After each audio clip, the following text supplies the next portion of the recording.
I never thought a single text could change my life, but there I was, sitting in my car at a red light, grinning at my phone like a fool. On the screen was a photo of a pregnancy test, 2 pink lines. After 4 years of trying, it finally happened. I couldn't wait to show Aiden. My name is Audrey, and that moment of pure happiness was the last I'd feel for a long, long time. I remember every detail of those few seconds. The way the afternoon sun lit up my dashboard. The faint scent of the air freshener Aiden always joked about. The song playing on the radio, a cheesy pop hit about forever love that I usually roll my eyes at but suddenly felt just right. The light turned green, and I started driving, already imagining Aiden's face when he saw the picture. He'd been dropping hints about wanting kids since our wedding, and his mom, Alyssa, had been asking about grandchildren at every family dinner. I never saw the truck coming. The crash came from the left, a violent smash of metal and glass. Everything spun and time slowed down. In the chaos, one thought flashed in my mind. Protect the phone. Aiden has to see the picture. When the world finally stopped moving, I couldn't feel my face. Warm liquid dripped down my neck. Somewhere far away, I heard screaming. A man's voice kept repeating, "Oh God, I'm so sorry. I'm sorry." The words floated around me like leaves in the wind. "Ma'am, can you hear me?" "Don't move," someone said. A paramedic leaned into what was left of my window. "We're going to get you out." I tried to speak, to tell them about the baby, but my mouth wouldn't work. The last thing I remember was someone holding my hand and promising everything's going to be okay. They lied. I woke up 5 days later in the hospital. Aiden was there, asleep in a chair beside my bed. He looked awful, unshaven, his clothes wrinkled, dark circles under his eyes. I tried to lift my arm to reach for him, but it felt too heavy, like it wasn't mine. "Aiden," I whispered. My voice barely made a sound. He jolted awake, his eyes locking on mine. For a moment, I saw something in his expression, something that made my stomach tighten. Then he smiled, but it didn't feel real. "Hey," he said, taking my hand. "You had us worried." I tried to smile back, but my face didn't feel right. It felt stiff, like it didn't belong to me. "The baby," I managed to say, my voice barely a whisper. Aiden's hand tightened on mine. "I'm so sorry, Audrey," he said, his voice shaking. "The doctors did everything they could." I closed my eyes as the world seemed to spin beneath me. Through the haze of pain medication, I heard the door open. The familiar scent of Alyssa's perfume reached me before she spoke. "Aiden, honey, the doctor needs to talk to you," she said softly, her voice careful. "About the reconstruction options," Aiden said quickly. "I'll be right back." He squeezed my hand and let go.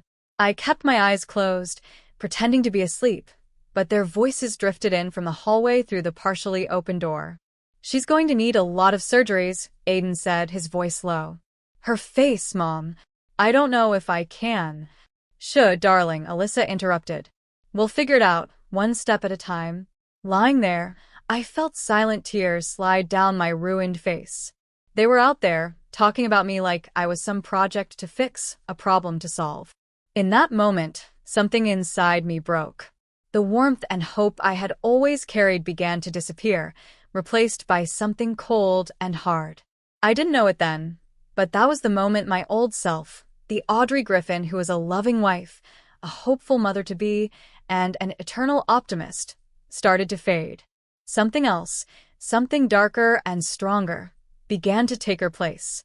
Coming home from the hospital felt like stepping into someone else's life. Everything looked the same. Our neat suburban house with its perfect lawn, the welcome mat Alyssa gave us as a housewarming gift, even the faint smell of Aiden's cologne in the entryway. But nothing felt right anymore. "I set up the guest bedroom downstairs," Aiden said, carrying my bag. "The doctor said stairs might be hard for a while." I noticed he wouldn't look directly at me. For weeks in the hospital, and he still couldn't meet my eyes. "Thanks," I muttered, my fingers brushing the bandages covering half my face. "I've invited Mom over for dinner," he added quickly. "She wants to help with your recovery plan." Of course she did. Alyssa Griffin never missed a chance to take charge, especially when it came to protecting her son's perfect life. The guest room felt cold and lifeless, like a hotel room. Aiden had cleared out all my things from our bedroom upstairs and arranged them here with robotic precision. My makeup vanity, useless now, sat in the corner with the mirror turned to face the wall. "Do you need anything?" Aiden asked from the doorway, phone in hand. "I have a fewer calls to make, but—" "I'm fine," I said, even though I wasn't. What was the point of saying otherwise? Alyssa arrived right at 5, as expected. She came armed with casseroles and plenty of opinions. I sat at the dining room table, watching Alyssa arrange flowers in a vase while Aiden poured wine. "The doctor said the scarring might get better over time," Aiden said, avoiding eye contact with either of us. "Well, there are always options," Alyssa replied, her voice overly cheerful. "I know an excellent plastic surgeon in the city. Very discreet." I stared at my untouched plate, pushing food around with my fork. "The insurance won't cover cosmetic procedures," I said quietly. "Oh, darling," Alyssa said, reaching across the table to pat my hand. "We have to think about Aiden's position at the firm. Image is everything in corporate marketing." My fork slipped from my hand, clattering onto the plate. "My face is an image problem, Mother?" I asked sharply. "Audrey," Aiden warned, but Alyssa carried on as if she hadn't heard. "I'm just being practical," she said. "Aiden has worked so hard to build his career. And now, with all the complications from the accident," she dabbed her lips with a napkin. "Well, sometimes life forces us to make hard choices." Complications. The word felt like poison in my mouth. "You mean losing the babies?" Aiden froze, his wine glass halfway to his lips. We hadn't talked about the pregnancy since the hospital. He didn't even know I had planned to surprise him with the news that day. "Audrey," he started, but I cut him off. "Did you tell her about the baby, Aiden? Or just about your wife's ruined face?" Alyssa gasped, her hand flying to her throat. "A baby," she whispered. "It doesn't matter now," Aiden said quickly, standing up. "What matters is moving forward. Mother's right. We need to think practically." I looked at them both, my husband, who couldn't meet my eyes, and his mother, who wouldn't stop staring at my bandages.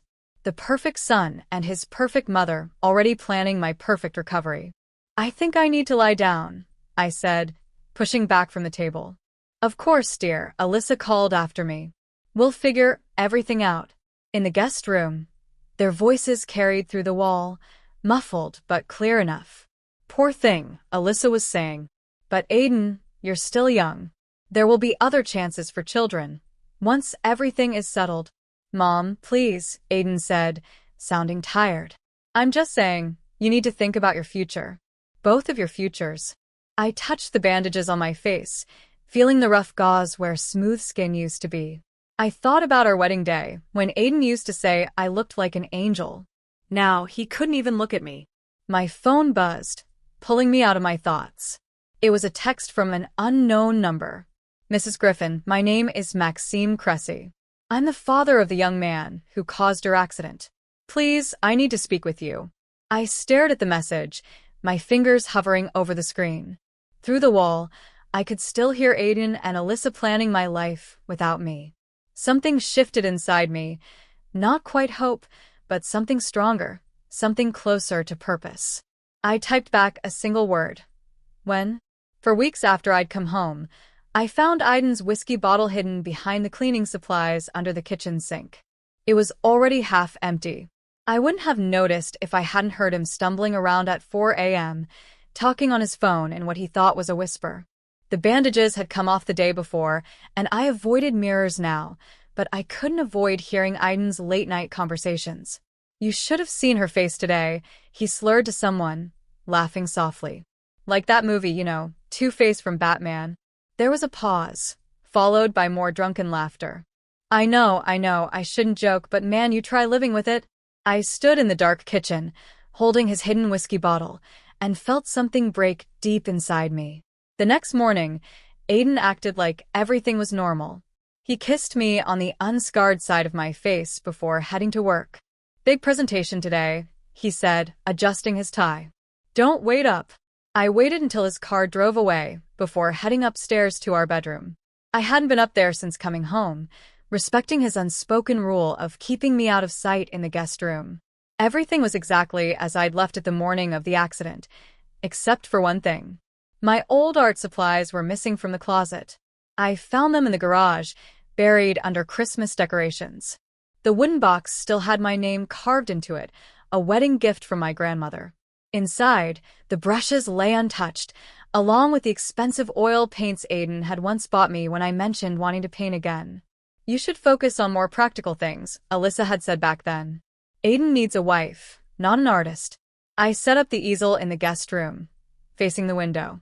Morning light poured across the canvas as I mixed colors, letting muscle memory take over.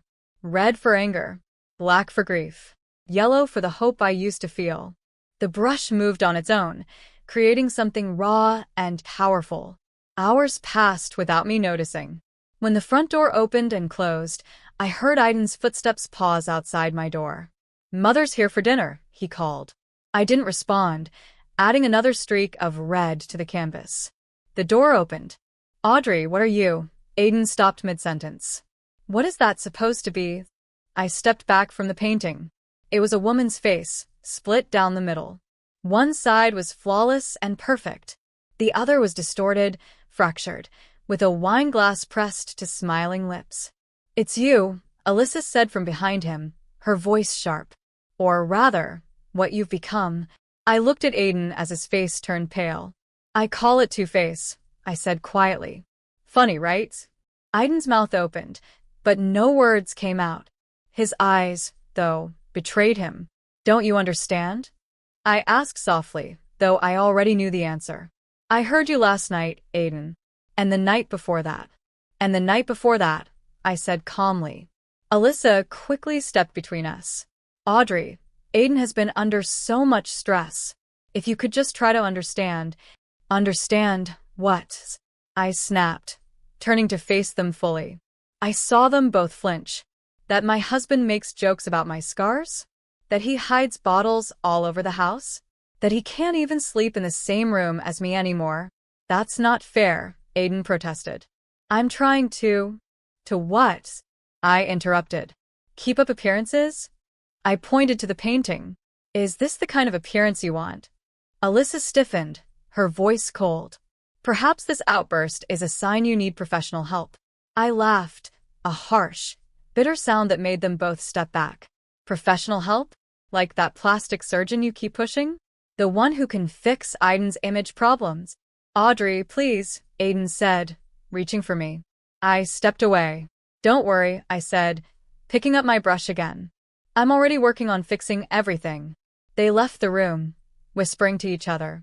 I turned back to my canvas, adding the final touch, a faint text message in the background. "Tomorrow at 3. I'll explain everything. Maxime Cressy." I stepped back and studied my work. Both sides of the face in the painting were smiling, but for very different reasons. Tomorrow, I'd meet the father of the man who destroyed my life. Tomorrow, everything would change. The cafe Maxime Cressy chose was exactly what I expected. Quiet, expensive, and far from anywhere Aiden or Alyssa might go. I wore a scarf partially covering my face. It drew less attention than the medical mask I'd gotten used to wearing in public. Maxime stood as I approached the table. I recognized the guilt in his eyes immediately. I'd seen it in the mirror enough lately. The look of someone haunted by what they couldn't change. "Mrs. Griffin," he said softly. "Thank you for coming." "Audrey," I corrected as I sat down. "Your son, he's in rehab?" Maxime's hands tightened around his coffee cup. He was. The accident happened after he left his third facility. I should have seen it coming. A waitress approached, hesitating when she saw my scarf before forcing a polite smile. I ordered black coffee and waited for her to leave before speaking again. "Why did you want to meet?" Maxime pulled a folder from his bag and slid it across the table. "These are brochures from the top reconstructive surgeons in the country. I've already spoken with Dr. Isaac in Jacksonville. He's willing to take your case." I stared at the glossy pages filled with before and after photos of smiling patients. "Insurance won't cover it," I said flatly. "I'm not talking about insurance. Maxime said, his voice cracking. I'm offering to pay for everything. It's the least I can do. I can do this after what my son, Maxime began, but I cut him off. Why? The word came out sharper than I meant. Because I failed him, Maxime said simply. And in failing him, I failed you too. Money can't fix everything, but it can fix this. He gestured vaguely toward my face. I opened the brochure, scanning Dr. Isaac's credentials. The cost listed made my stomach twist. It was more than Aiden earned in a year. Your husband doesn't know you're here, Maxime said. It wasn't a question. No. Good. He leaned in closer. Because there's something else you need to know. I gripped my coffee cup as he continued. The night of the accident, my son wasn't alone in the car. My chest tightened, but I stayed silent, waiting. There was a woman with him, Maxime said, his voice heavy. She's someone's wife. They'd been meeting at the Golden Leaf Hotel every Saturday for months. The Golden Leaf. The same place where Aiden had his so-called weekly client meetings. The woman survived. Maxime went on. No injuries. She left the scene before the police arrived. My son was too drunk to remember her name, but he remembered where she worked. He slid a paper across the table. I glanced at it, feeling my stomach churn. Griffin Marketing Associates. You're lying, I whispered. I wish I were, Maxime said, his expression grim. For both our sakes. He pulled out his phone and showed me a grainy security camera image. A woman hurried through a hotel lobby, followed by a man in a gray suit. A very familiar suit. Aiden, I murmured, my voice barely audible. Why are you showing me this? Because you deserve to know the whole truth, Maxime said. And because I'm offering you a choice. He tapped the brochures on the table. Dr. Isaac can do the surgery next month. He can make you look exactly like you did before. He paused. Or he can make you look like someone else. Someone Aiden and his friend wouldn't recognize. I thought about Aiden's late-night phone calls, his cruel jokes, the way he avoided looking at me. I thought about Alyssa's constant hints about divorce and fresh starts. Why would I want that? I asked quietly. Maxime's smile was sad but knowing. Because sometimes the best revenge isn't confrontation. It's making them live with their guilt while you move on. While you become someone stronger. I touched the edge of my scarf, feeling the rough scars underneath. When does Dr. Isaac need an answer? Take your time. Maxime stood, leaving a business card beside the brochures. But remember, this isn't just about fixing what's broken. It's about choosing who you want to be. I sat there long after he left, staring at the security camera photo of Aiden next to an unfamiliar woman. My heart raced, my emotions tangled in anger, betrayal, and something I hadn't felt in weeks, clarity. Finally, I pulled out my phone and typed a message to Maxime. I choose someone new. His reply came almost instantly. Welcome to your second chance, Audrey. I walked home slowly, thinking about what to pack, what to leave behind, and how to disappear completely. Sometimes, the best revenge isn't ruining someone else's life. It's rebuilding your own.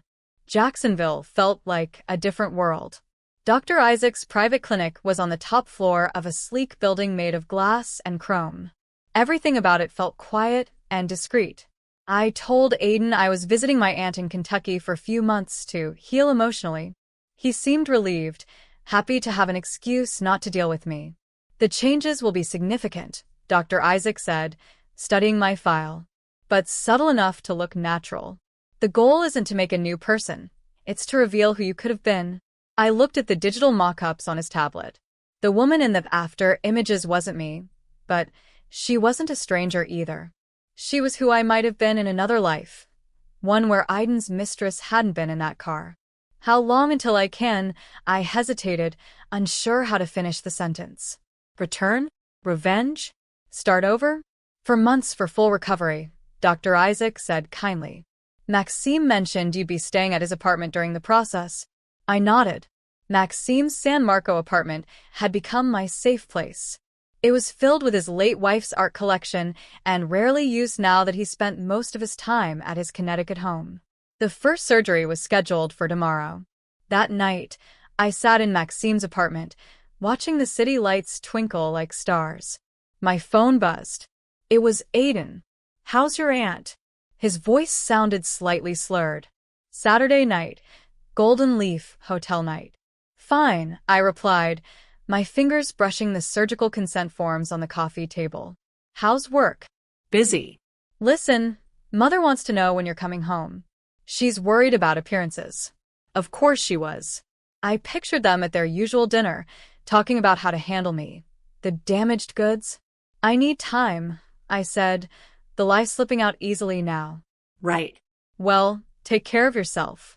He hung up before I could say anything else. A moment later, my phone buzzed again. This time it was a text from Maxime. "Ready for tomorrow?" I started to reply yes, but stopped when another message appeared. It was from an unknown number. "Are you sure you want to know the truth about that night?" My hands trembled as I typed back. Who is this? "Someone who was there. Someone who knows what really happened. Meet me at Jacksonville Zoo and Gardens. Midnight." I stared at the message, my heart pounding. It could be a trap. Or it could be her, the woman from the hotel. The smart choice was to ignore it, to stick with my plan and go through with the surgery. But something deep inside me needed to know. At 12:15, I took a cab to Jacksonville Zoo and Gardens. The air was cool, and the Hudson River shimmered like black silk under the moonlight.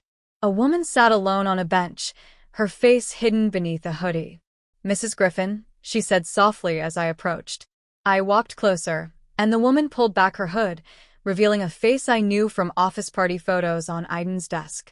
"Audrey," I said, recognizing her. "Audrey from accounting." She looked at me, her eyes full of guilt. "He wasn't supposed to be there that night," she said quietly. "At the hotel. He was following me." "Suspicious?" I asked, the pieces starting to fall into place. She nodded. "When he saw who I was meeting, his client's wife," I said, finishing the thought.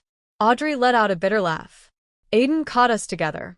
He was drunk and angry. He started making threats about exposing everything." She paused, her voice shaking. "That's when..." "When what?" I pressed. "When he called his friend. The guy who hit your car. He asked him to scare his cheating client's wife. Follow her car, freak her out a little." Her voice cracked. "But the guy was high, confused. He followed the wrong car." "He followed you?" The world spun around me. Aiden arranged the accident. Not yours. He didn't mean to." Audrey stood up, backing away. "I just thought you should know before you disappear." I watched her hurry off, my mind racing. All this time, I'd been planning to start over because of Aiden's lies and betrayal. But now I knew the truth. He wasn't just unfaithful. He was the reason I'd lost everything. My phone buzzed. It was Maxime. "Surgery prep starts at 6 a.m. Are you ready?" I stared at my reflection in the window of a passing car. Tomorrow, I wouldn't just become someone new. I'd become someone Aiden would never see coming. "Ready," I typed back. "But we need to change the plan." 4 months after my surgery, I stood outside our house in the rain, unrecognizable. My new face, beautiful but completely different, felt like armor. In my bag were the divorce papers, sharp and final, like weapons. I had planned this moment perfectly. It was Saturday evening, the night Aiden would be home from his client meeting at the Golden Leaf, and Alyssa would be over for their weekly dinner, plotting my absence from their lives. My keys still worked. I stepped inside quietly, hearing their voices coming from the dining room. "The lawyers say if she doesn't respond soon, we can move forward with the annulment," Alyssa was saying. "Really, Aiden," she added, "it's for the best." That accident was a blessing in disguise. I stepped into the doorway, and they froze mid-conversation. "Hello, Aiden," I said calmly. He stared at me, blinking in confusion. "I'm sorry, who are you?" "I'm Michael Cressy," I said, using the name Maxime, and I had chosen. Maxime Cressy's niece. "I'm here about Bianca Griffin." His wine glass slipped from his hand, shattering on the floor.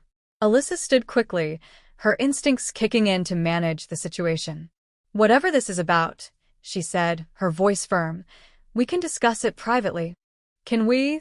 I asked, stepping forward. I placed the divorce papers on the table. Like you discussed arranging the accident that scarred your wife's face? The color drained from Aiden's face. I don't know what you're talking about, he stammered. Audrey from accounting does, I said, holding his gaze as the truth hit him like a slap. I pulled out my phone and pressed play. Aiden's voice echoed through the room. Follow her car, scare her a little. That's not, I never meant, Aiden stammered, his face pale. You never meant for it to be me, I said, my voice calm and steady.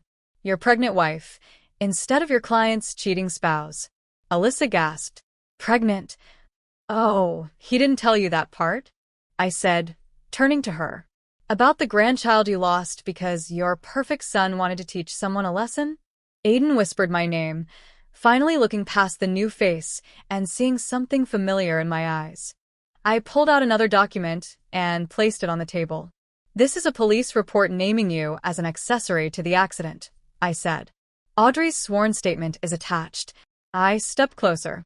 Sign the divorce papers, I said softly, or everyone will find out the kind of man you really are. Aiden lunged for the police report, but his foot slipped on the spilled wine. He crashed into the china cabinet, glass shattering around him as he fell. Aiden! Alyssa cried, rushing to help him, but he pushed her away. Blood dripped from a cut on his hand as he got to his feet. You can't prove anything, he hissed, but his eyes were full of panic. Can't I replied, stepping back toward the door. Maxime Cressy's legal team would disagree. They're very eager to make amends for his son's part in this, especially now that they know who really orchestrated it. Wait, Aiden called as I reached the door. Please, I'll sign. Just don't tell anyone. Like you didn't tell anyone about our babies? I said, my voice cold. Like you didn't tell anyone you planned the accident? He looked at me, his face crumbling. I loved you, he said weakly. No, I said, touching my new face. You loved what I looked like. There's a difference. I placed the divorce papers on the table and walked out into the rain. Behind me, I heard Alyssa's shocked sobs and Aiden's frantic explanations, but I didn't look back. As I reached my car, my phone buzzed. It was a message from Maxime. Is it done? I stared at the screen, unable to answer. The victory felt hollow, like ashes in my mouth. I had what I came for. Aiden's signature on the divorce papers, his perfect life falling apart, but it didn't feel like a win. I walked past the spot where Aiden used to park, where he'd kiss me goodbye each morning. Past the garden where we had once dreamed of building a nursery.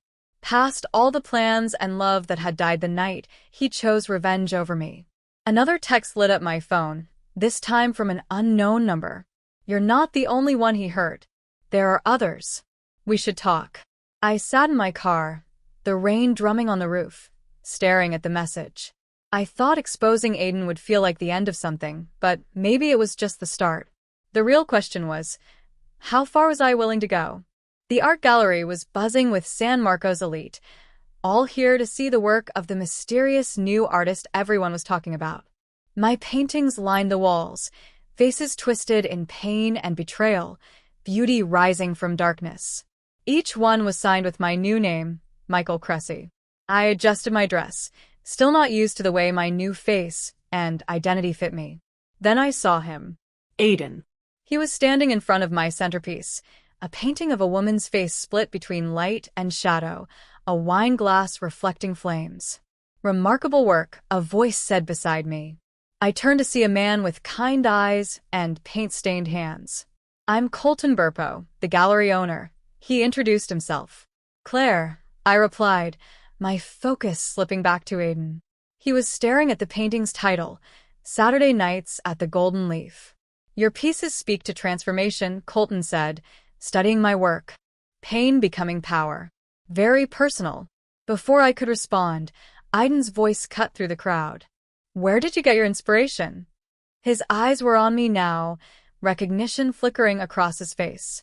It had been 4 months since I'd handed him the divorce papers.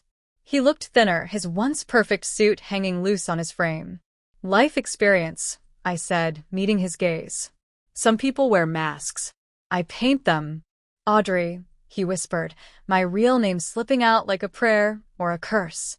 Colton looked between us, sensing something was wrong. You know each other?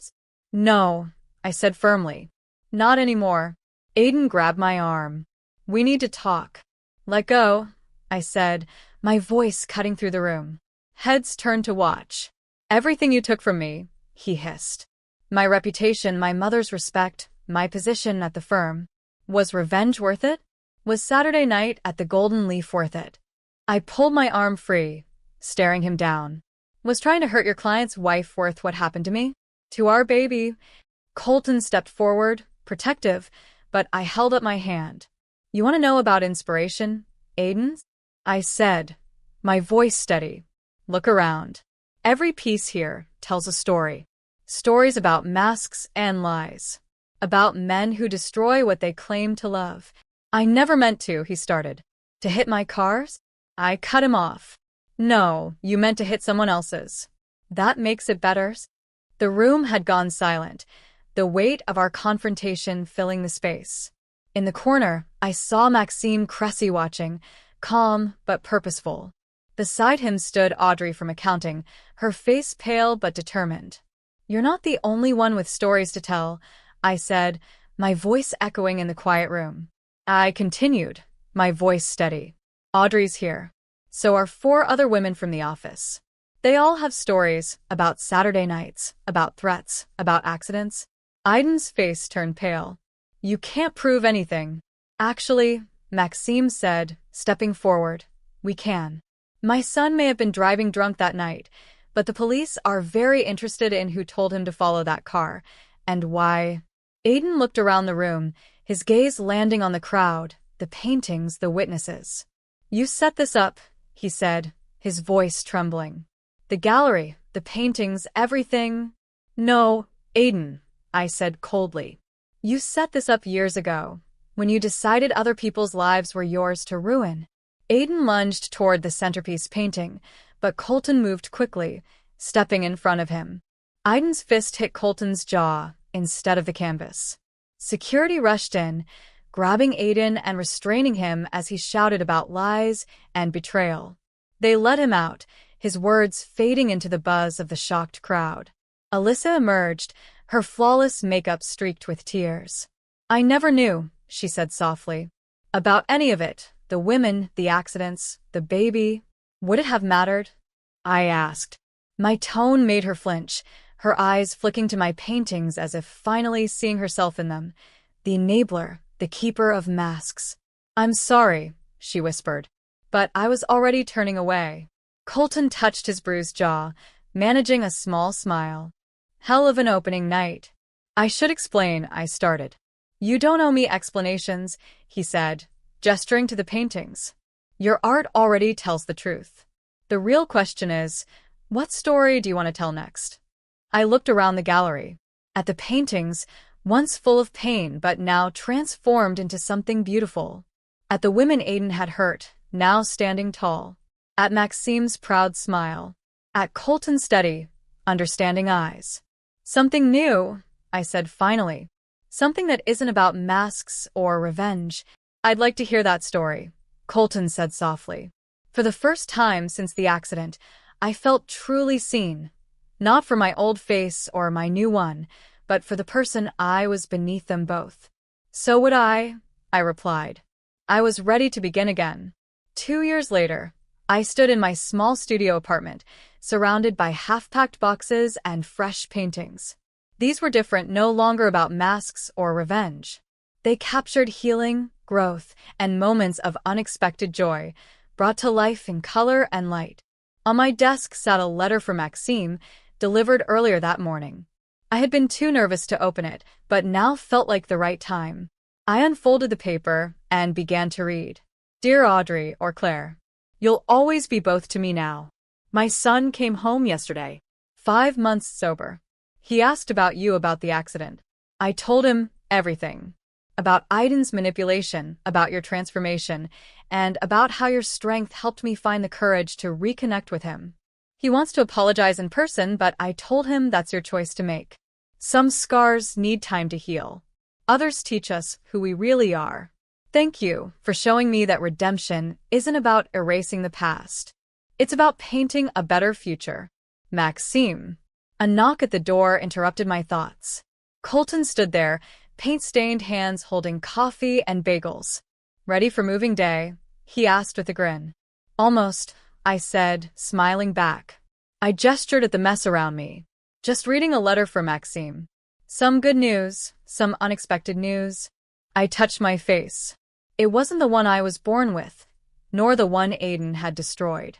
It was something entirely my own now. His son wants to meet, I said softly. Colton sat down and began unpacking breakfast, giving me the quiet space I needed. That's what I loved about him. He understood the power of silence. After a while, he broke it gently. The gallery called. They want to know if you're ready to show your new series. I glanced at my latest paintings. They were different. No darkness, no hidden meanings. Just light breaking through clouds, hands reaching out, faces emerging from shadows into the dawn. I think I am, I said. I picked up my favorite piece, a self-portrait showing all 4 versions of myself. Not as masks, but as chapters in a longer story. This time, I added, under my real name. Which one? Colton asked. Both, I said, smiling. Bianca Claire Griffin. No more hiding. He smiled back, understanding the weight of what I had just said. And the meeting with Maxime's son? He asked. Maybe, I said, folding Maxime's letter carefully. Some stories need proper endings. My phone buzzed with a news alert. I opened it to find a headline about Aiden. He had pleaded guilty to conspiracy charges and several counts of harassment. The other women had come forward, each with their own stories of Saturday nights, threats, and accidents. Even Alyssa had testified against him. Colton glanced over my shoulder. You know, he said, your first show helped those women find their voices. They helped me find mine, too, I said, closing the article. I thought revenge would heal me, but it turns out telling the truth is what finally did. We spent the morning packing, carefully wrapping each painting. Colton handled them like treasures, not because of their value, but because they were pieces of my journey. Near sunset, we carried the last box to his truck. My new apartment was above his gallery, a space for both art and living. A place to begin again, he said with a smile. Oh, he added, reaching into his pocket, this came to the gallery yesterday. He handed me a small package. Inside was my old wedding ring, and a note from Alyssa. I kept this when Aiden threw it away. It belonged to his grandmother, but it should have been yours. Sell it, keep it, whatever brings you peace. I'm learning that's what matters most. I held the ring up to the fading light. Once it had represented everything I thought I wanted. Now, it was just a circle of metal, heavy with history, but powerless to hurt me anymore. What will you do with it? Colton asked. I smiled, an idea forming. I think I just found the centerpiece for my next show. Something about turning old pain into new beauty. He took my hand, the one that used to wear that ring, and kissed it softly. Ready to go home? He asked. Home. Not a place to hide, not a mask to wear, not a role to play. Just a space to be completely myself, scars, changes, strength, and all. Yes, I said, leaving the past behind one last time. I'm ready.